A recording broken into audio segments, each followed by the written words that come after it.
बेगम समरू के साथ एक जर्मन थे, अंग्रेज़ नहीं थे, वो जर्मन थे।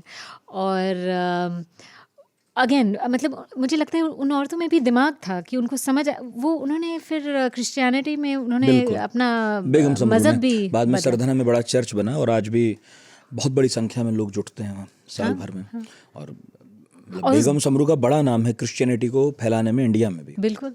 और आपने उस गिरजाघर की बात की तो एक ज़रा सा मैं आपको बताऊंगी कि उस ज़माने में ह्यूज मतलब विशाल गिरजाघर उन्होंने बनवाया। बहुत। उस ज़माने में उनको समझ थी कि उन्होंने एक इटालियन आर्किटेक्ट को बुलाया, हाँ शिल्पी बाहर से आए। बिल्कुल। जो पोप है वो इतना इम्प्रेस हो गए कि वो महज एक चर्च से उन्होंने अपग्रेड करके बोला ये बेसिलिका हो। तो मतलब उस ज़माने में एम्बिशन और था। आज भी आप अगर वहाँ जाएं तो वो गांव है, कस्बा है सरधना आप एक गए तरह हैं? से बस। हाँ हाँ बिल्कुल। अरे वाह मैं गया ही नहीं हूँ बल्कि मैंने 10-12 साल वहीं बिताए हैं। वाह। तो आप वहाँ जाएं तो लगता नहीं है कि इतनी खूबसूरत जगह भी आने वाली है जब उन रास्तों से होकर गुजरते हैं। और वो सोचिए कि दिल्ली में थी, किसी वक्त नाचती थी और फिर महारानी भी बनी, मतलब सरधना रियासत ही थी।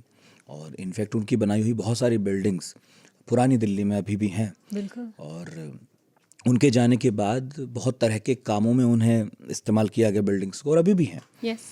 तो ये एक शायद स्टेट बैंक ऑफ इंडिया का ऑफिस बिल्कुल भी है। जब आप चांदनी चौक जाते हैं हाँ, उस सड़क बिल्कुल। पर बिल्डिंग है। बिल्कुल। तो इनफैक्ट ये फिर मुझे आपसे पूछना चाहिए। नहीं मुझे आपसे पूछना चाहिए कि आप अगर वहाँ रहे हैं और सतना के हैं तो जैसे हम पहले बात कर रहे थे, कितने लोग हैं जो उनको याद करते हैं और कितने स्पेशली जो नई पीढ़ी के लोग हैं उनको याद है, कोई उनके बारे में बात करता है। और मैं बोलने वाली थी, आशा है आप बोलेंगे हाँ हाँ।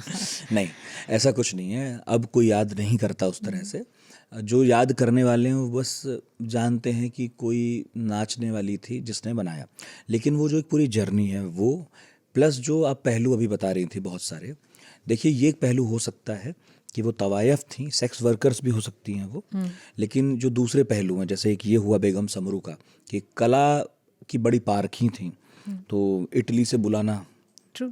और चित्र पसंद उससे बनवाना और पर्सनली इंटरेस्ट लेना उस चीज़ में। बिल्कुल। और खर्चा तो उन्होंने आंख मूंद के किया है, क्योंकि उन्हें पता था कि वो जो बनवा रही हैं उसका ऐतिहासिक महत्व भी होगा और सौंदर्य भी। तो बनवा देना एक अलग बात है, लेकिन खूबसूरत बनवाना, मॉनिटरिंग करते हुए बैठ के वहाँ पे पूरी। और आप विजुअली जो बात कर रहे हैं मतलब इमारतें ऑफ कोर्स मैं कह रही हूँ, अगर आप उनको भी अगर आप सोचें ना, वो बड़ी नहीं थी, वो 4.5 फीट की थी, छोटी सी थी। और आप इमेजिन करिए मतलब 4.5 फीट की औरत सर पे पगड़ी बांध के घोड़े पे चढ़ के, बिल्कुल 4,000 की सेना, अंग्रेज और 6 फुट के वो शासन प्रशासन भी संभालना। बिल्कुल। और वो उनको युद्ध पे ले जा रही हैं घोड़े चढ़ा के। मतलब ऐसी औरतों का और जिक्र काफ़ी दबदबा था उनका। बिल्कुल। अंग्रेज़ भी लोहा मानते थे, क्योंकि उन्होंने सिर्फ नाचने वाली जो छवि है उसे तोड़कर एक बढ़िया शासक प्रशासक की छवि भी बनाई थी। और उनमें दिमाग था कि उन्होंने समझा कि अगर अंग्रेज़ों का ज़माना है तो उनसे कैसे घुल मिल के डील कैसे करें। बिल्कुल।